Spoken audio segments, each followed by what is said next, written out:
Tudo bem com você? O crédito para micro, pequenos e médios empresários é o assunto deste Alesp Cidadania. Aqui na casa já temos a Lei 17.530, aprovada pelos parlamentares, que cria o Código de Defesa do Empreendedor. Para falar sobre o tema, convidamos Luciano Bravo, consultor de crédito internacional. Tudo bem, Luciano? Obrigada por vir participar do nosso programa aqui, pessoalmente. Obrigado, Renata. É um prazer estar aqui com vocês na Alesp para falar sobre esse importante tema. Como é que funciona essa questão do empreendedor? O empreendedor tem o crédito interno, aqui o crédito nacional, dos bancos, das agências que fomentam empréstimos, mas também há uma possibilidade do crédito internacional. Qual o porte das empresas?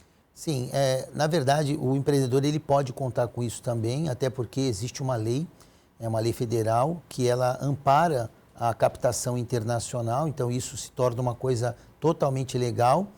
E essa lei, ela possibilita que qualquer empreendedor possa buscar capital ou na Europa ou nos Estados Unidos e trazer esse capital ao Brasil para investir nos seus negócios, num processo totalmente legítimo.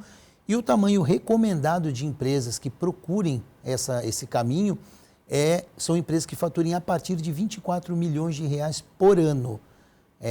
Empresas menores podem? Podem.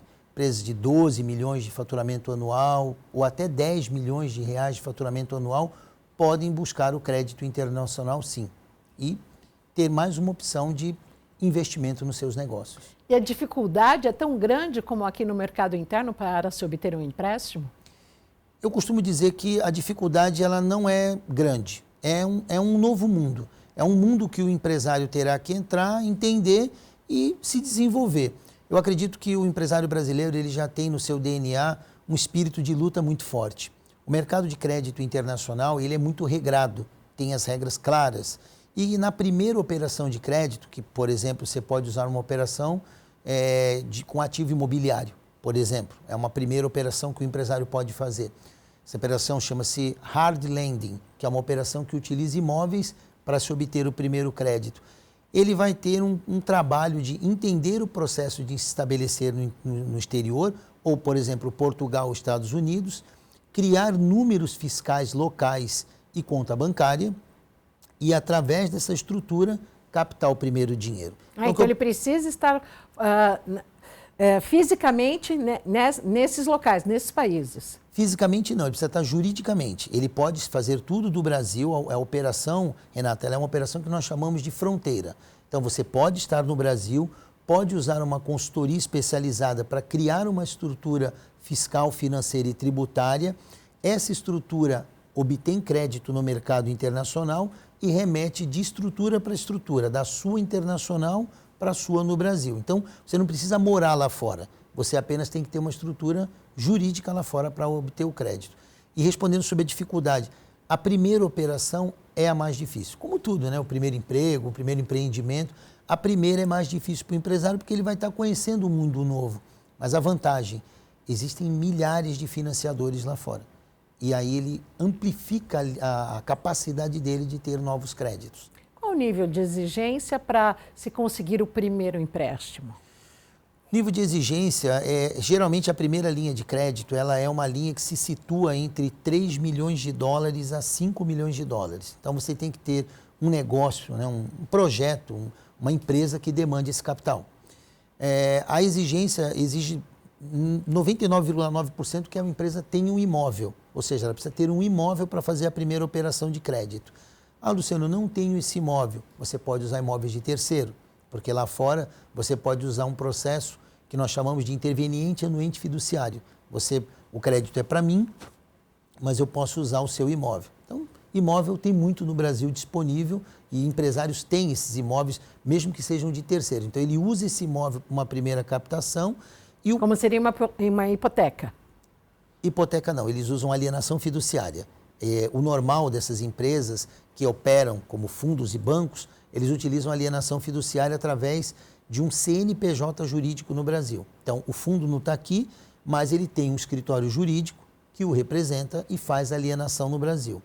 O mais importante é que essa alienação te libera o primeiro crédito. Conta para o nosso público que não tem muita essa familiaridade com esses termos. O que é a alienação fiduciária e qual que é a diferença entre a hipoteca quando você vai fazer o empréstimo e dá a sua casa como garantia?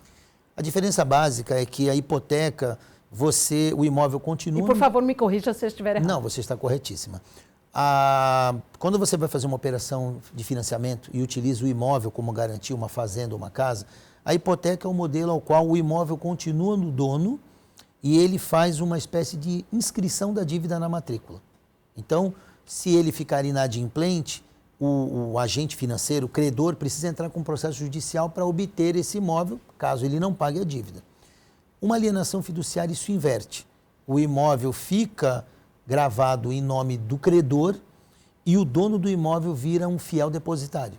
Então, você precisa realmente cumprir a devolução do crédito para que o imóvel seja devolvido a você. Graças ao processo de avanço da alienação fiduciária, todo o sistema financeiro nacional e internacional utiliza ela com mais facilidade, porque a hipoteca é uma lei fraca, que não possibilita que o credor tenha confiança de, caso o devedor não pague, obter o retorno daquele empréstimo. Já a alienação fiduciária dá a segurança ao credor. Por isso, o processo flui com mais facilidade. Os mais antigos vão se lembrar. E antigamente eram as duplicatas, né? Eram as duplicatas. Hoje, infelizmente, duplicata não é um instrumento adequado. O instrumento mais adequado ou é a alienação fiduciária ou é o que eu estou falando no cenário internacional, não no brasileiro, né? No brasileiro, você tem a alienação, tem os recebíveis, que é o que a gente chama de desconto de recebíveis, né? Que todo mundo conhece bem. E o aval, que é aquele no nome do tomador. Lá fora, você tem a vantagem de fazer uma operação com alienação fiduciária e no dia seguinte, Renata, esse mesmo empreendedor pode buscar mais crédito em outras modalidades de garantia que não necessita mais do imóvel. Ele já passou pelo primeiro. E aí ele tem um campo aberto para evoluir, obtendo mais crédito. Esse crédito internacional, obtido no mercado internacional para pequenos, médios e grandes empresários, ele tem juros mais baixos em detrimento ao Brasil, a taxa mais baixa, o período mais longo? Na verdade, ele tem tudo melhor. Primeiro que a taxa de juros lá fora é simples, não é composta como o Brasil. Aqui você está sob regime de juros compostos, é juros sobre juros. Lá fora os juros é simples. Então, se você deve 10% de um valor, aquele valor é sempre o mesmo e você sempre deve 10% dele. É diferente do Brasil que esse montante residual cresce. Lá fora não cresce, juros simples. Segundo, taxas, prazos. Geralmente a primeira operação de crédito internacional já te dá 3 anos de carência. Algo bem raro aqui no Brasil. Você não consegue 3 anos de carência no Brasil. Lá você consegue. E o prazo de pagamento, ele pode ir de 6 anos a 30 anos. Coisa que você também não obtém fácil no Brasil. Então, a condição de taxa, prazo e carência é excelente, mas tem uma que é melhor que todas, que é o volume de crédito. Hoje no Brasil, qualquer empreendedor que está nos vendo e ouvindo sabe que ele chega no máximo a 30% do faturamento em crédito. Ele não passa disso. Então, se tu tem uma empresa que fatura 200 milhões por ano e você precisa fazer alguma coisa, o seu limite de crédito chega no máximo até 60 milhões. Não passa disso. Em várias operações. Então, você precisa fazer várias operações para, somando todas, Renata, você ter os 60. Lá fora, esse limite vai de 50% a 500%. Então, se tua empresa fatura, por exemplo, 200 milhões, no mercado internacional você pode captar de 50 milhões até 500 milhões. Mas tomar dinheiro no mercado internacional significa tomar na moeda dele, seja dólar ou euro. Exato. E aí, como é que fica? Para isso existe um conceito chamado câmbio dinâmico. Câmbio dinâmico são como as grandes empresas trabalham. E até o nosso próprio país faz isso, né? Nosso país não tem reservas em dólar externas que regulam a nossa moeda e as moedas estrangeiras, o empreendedor também vai ter. Ele terá, Renata, uma conta em reais, que é onde ele faz o investimento, onde ele faz todo o desenvolvimento do negócio dele no Brasil, e ele terá uma conta internacional, com dólar ou euro. E o movimento entre essas contas é controlado por ele. Então, quando o dólar está alto, ele traz o dinheiro ao Brasil. Quando o dólar cai, ou seja, o real se valoriza, ele manda dinheiro para fora. Como você tem a possibilidade de fazer novos empréstimos, você não tem pressa de tirar o dinheiro do Brasil. Você pode fazer uma repactuação, alongando tua dívida para dar tempo suficiente do teu empreendimento retornar o dinheiro e o dólar está num patamar mais, vamos dizer assim, mais tranquilo para você remeter o dinheiro para fora. Todas as grandes empresas fazem isso. Mas quando você fala no empréstimo a longo prazo de até 30 anos pensando agora, foi quando o real se equiparou ao dólar, era 1 por 1, e hoje quase ele bateu R$7, $1. E aí? Sim, então, essa valorização que o real teve, aliás, perdão, essa valorização que o dólar teve ante o real, ele, na verdade, se você analisar o período e anualizar isso, vai ser menor que a inflação. Foram uns 20 anos, acho. Então, mas se você comparar todo o ciclo de alta do dólar, nos últimos, vamos colocar os últimos 24 anos, você vai perceber que ele acompanha a inflação. Ele só se descolou da inflação no período da pandemia. E isso é muito claro para o empresário. Se o teu empreendimento paga a inflação, obviamente o dólar pode subir, porque a tua rentabilidade, a tua lucratividade vai acompanhar. Então, o crescimento da sua empresa, ele vai pagar tranquilamente o empréstimo que você fez. E antecipar o pagamento de um empréstimo é vantagem quando se toma dinheiro no mercado internacional? Não é vantagem. É mais vantagem você realizar o que nós chamamos de repactuação, que é quando você tem uma dívida hoje de 5 milhões de dólares, por exemplo, e essa dívida vai vencer em 2026 e você quer fazer um novo empreendimento. Você quer construir mais um empreendimento. O que você faz? Você faz uma nova tomada de 10 milhões de dólares. 5 você paga a dívida anterior e 5 você põe no novo empreendimento. Como isso é feito pela empresa internacional, ela repassa o prazo à brasileira. Então, o que você deveria ter que pagar no ano seguinte, você segura o dinheiro no caixa e reinveste no teu empreendimento. Então, você tem como não ter a necessidade de devolver o dinheiro, como acontece aqui no Brasil, devolver rapidamente. Você pode repactuar a dívida e alongar o tempo que fica com o dinheiro trabalhando com ele nos seus negócios.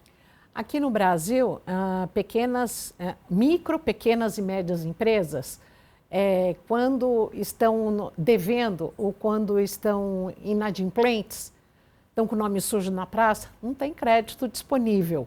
E como é que funciona isso em relação ao crédito internacional?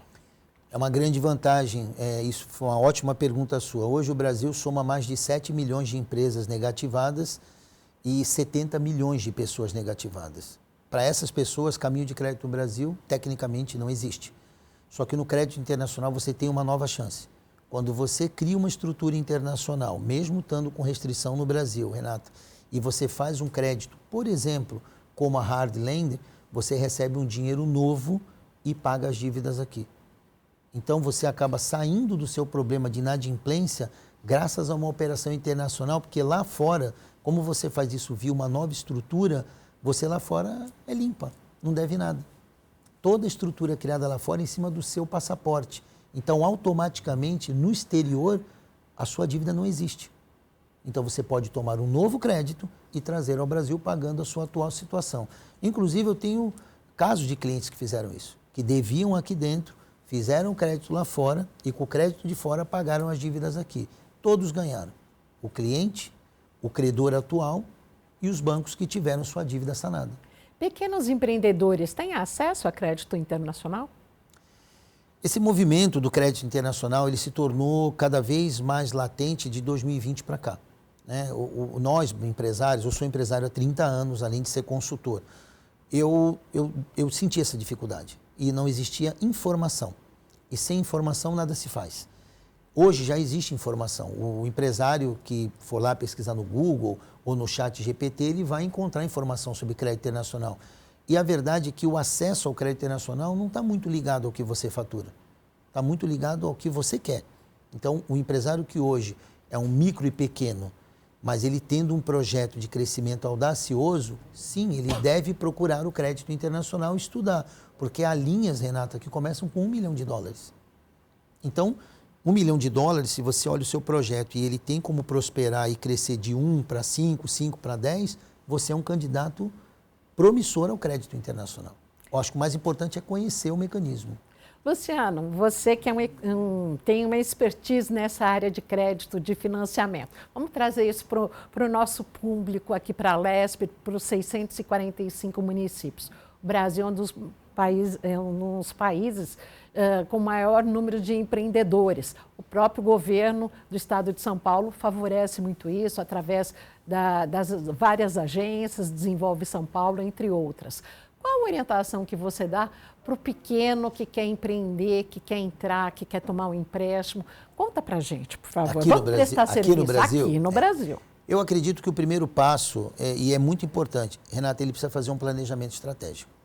Não há como começar a empreender ou tomar dinheiro se você não tem um planejamento de execução daquilo que você quer desenvolver. O que é um planejamento estratégico? Planejamento estratégico é uma visão geral do que você vai executar. Não olhar só, porque geralmente o empreendedor ele vai muito no ímpeto, né? Eu vou abrir uma padaria, então vou ver um imóvel, vou comprar os móveis, no caso o showroom lá da padaria, não.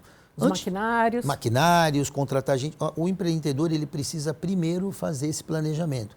Ver como é o mercado, ver o tipo de estrutura administrativa que ele precisa, os equipamentos, matéria-prima. Ele precisa fazer um estudo completo, Renata, de tudo que ele vai ter que investir e o que ele obterá, o que ele terá de retorno. Então, primeiro, um estudo geral.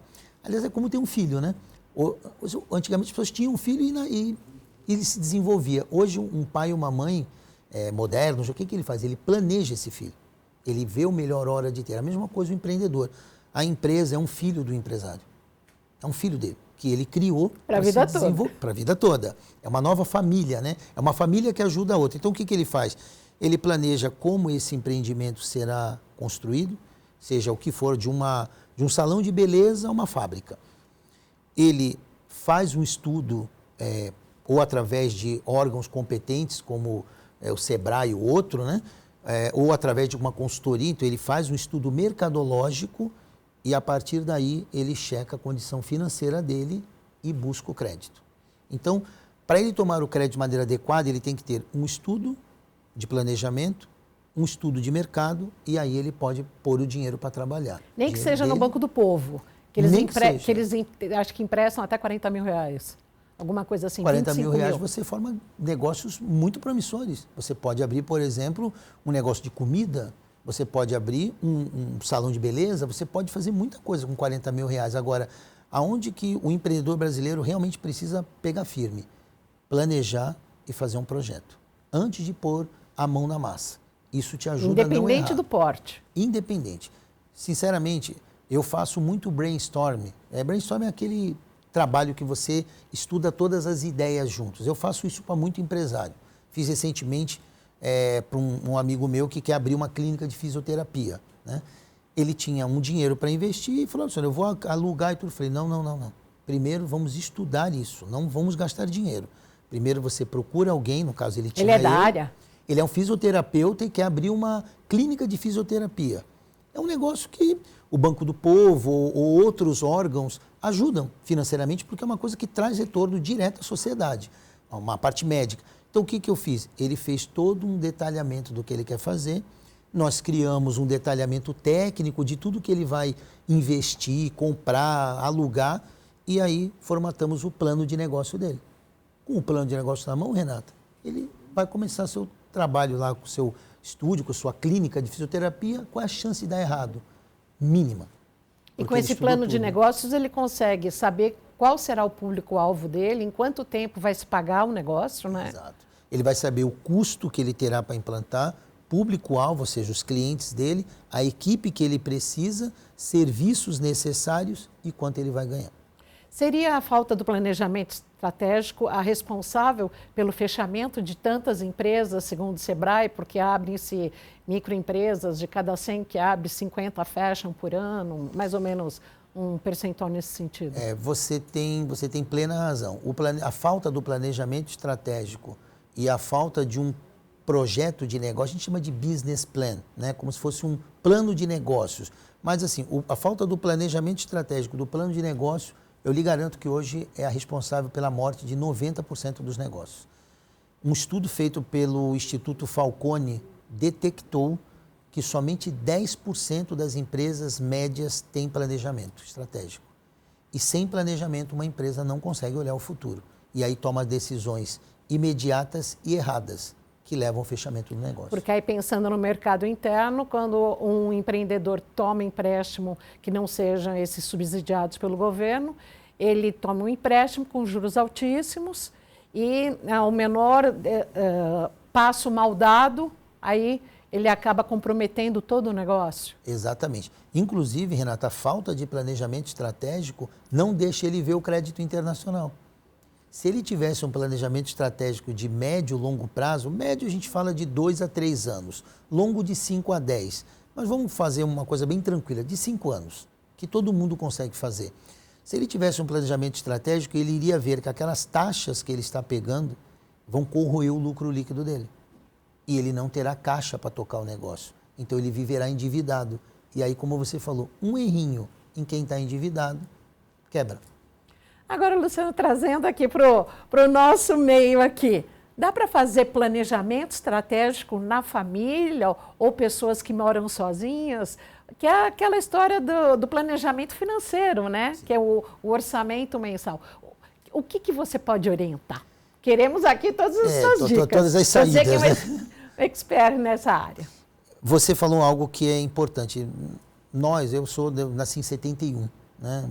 Na minha geração, não existia esse empreendedorismo na veia. A minha primeira empresa eu abri com 21 anos e não tinha ninguém que pudesse me explicar. A educação financeira, né? Que inclusive aqui na LESP, nós temos inclusive vários projetos de lei envolvendo nesse... A LESP e também o governo do estado de São Paulo faz investimento em educação financeira.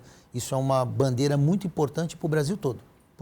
Então, assim, planejar dentro de casa é o primeiro passo.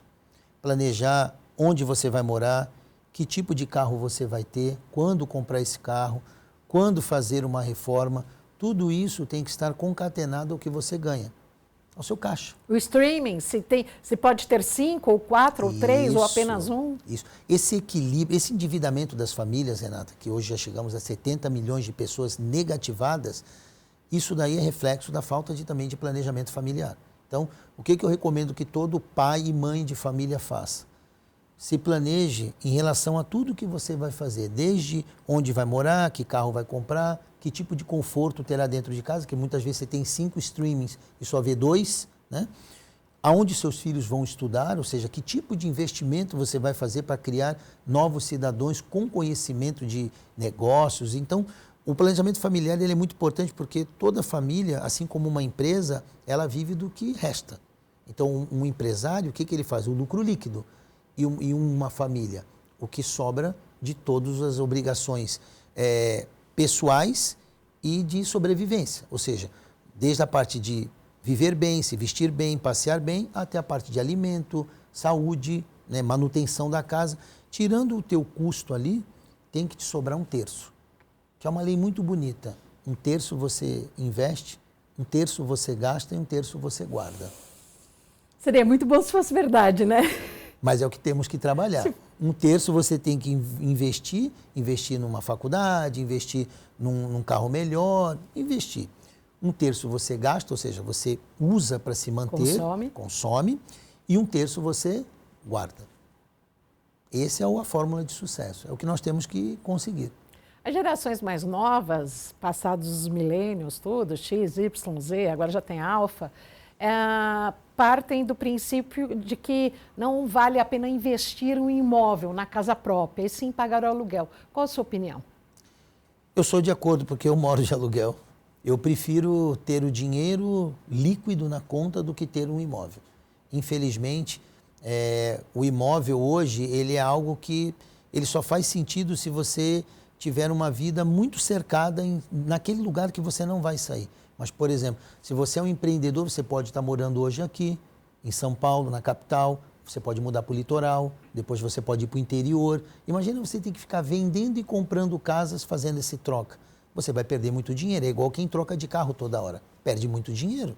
Então, para mim, assim, se você é um empreendedor, se você é um profissional que está buscando sucesso e esse sucesso te obriga a você se deslocar entre pontos, é melhor que o recurso esteja líquido, esteja na sua mão, porque qualquer aluguel que você for fazer, você pega uma casa de R$1 milhão de valor, você aluga ela por 3, 4 mil reais.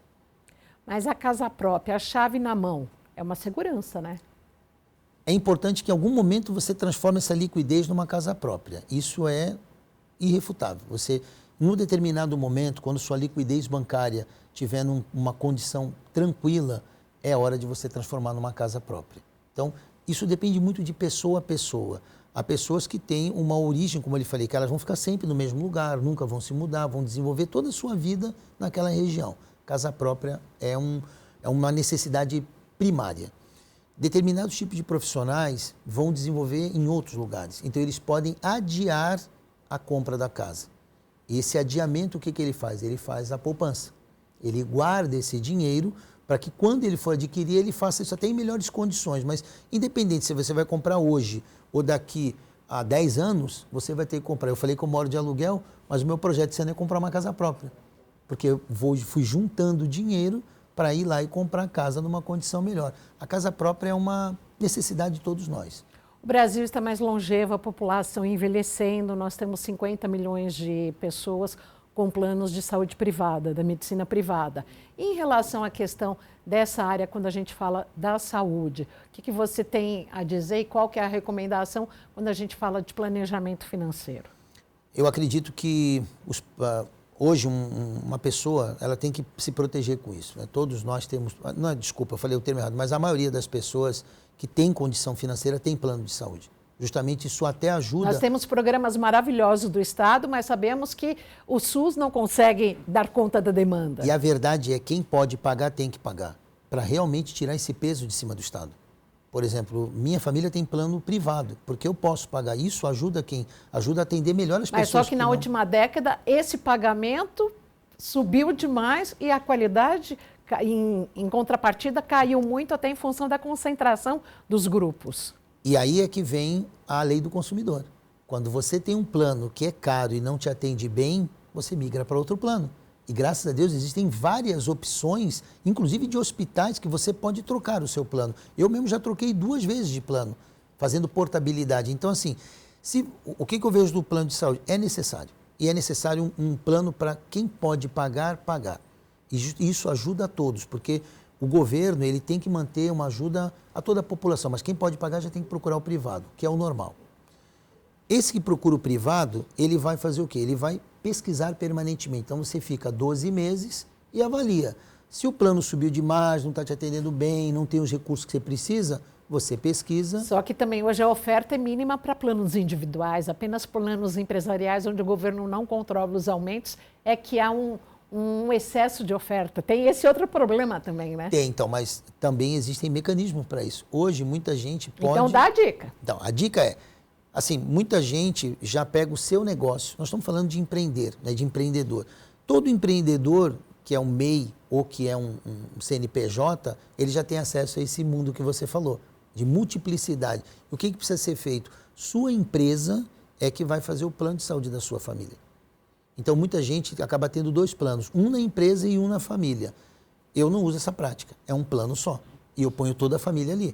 Então, se você dá o plano para os seus colaboradores, você usa o mesmo plano para a sua família. Isso acaba sendo muito econômico para o empresário, porque ele não tem 2 pesos e 2 medidas. Então, para quem é pessoa física, realmente tem poucas opções. Mas para quem é empresário, tem muitas. E ele tem que usar o mesmo plano para os 2. E aí, quando este plano não funciona, ele já troca todos. Tem que sair da zona de conforto, né? Tem que pesquisar. Hoje, para você ter um bom carro, uma boa casa, um bom plano de saúde, uma boa profissão, você tem que pesquisar. Porque tem muita opção. Só que elas ficam escondidinhas. Você tem que ir lá e pesquisar e usar as ferramentas. Aquela que lhe atendeu bem nos últimos 10 anos, talvez não o faça de forma presencial atualmente, e isso faz com que você busque novas alternativas. Exatamente, Renata. O que nós não podemos, eu como empresário há 30 anos, o que eu dou de experiência a todos os empresários, empreendedores, até as pessoas físicas, não se contente com o que estão te fornecendo. Nós temos que buscar a melhora, porque nós estamos, de uma forma ou de outra, pagando por isso. Então, você tem que buscar essa melhora no seu negócio. Por mais que você tenha um bom plano de saúde, por mais que você tenha uma boa padaria ou que tenha tudo que te fornece, você tem que sempre estar com a mente aberta em buscar algo melhor. É isso que nos faz melhorar, isso que fez o Brasil melhorar. O agro, a indústria, o ambiente de negócio. e até mesmo o ambiente político, tudo melhorou porque nós buscamos algo melhor. E isso tem que ser um ímpeto dentro de cada brasileiro. Luciano Bravo, muito obrigada por dividir todas as suas opiniões e conhecimentos aqui no Alesp Cidadania. Obrigado, Renata. Estou à disposição e foi um prazer estar aqui. Muito obrigada. Obrigado. O Alesp Cidadania de hoje fica por aqui. Agradecemos ao Luciano Bravo, consultor de crédito internacional e também de crédito nacional, que falou aqui bastante aos nossos empreendedores de todo o estado, dos 645 municípios, diretamente aqui da Rede Alesp. Obrigada pela sua audiência.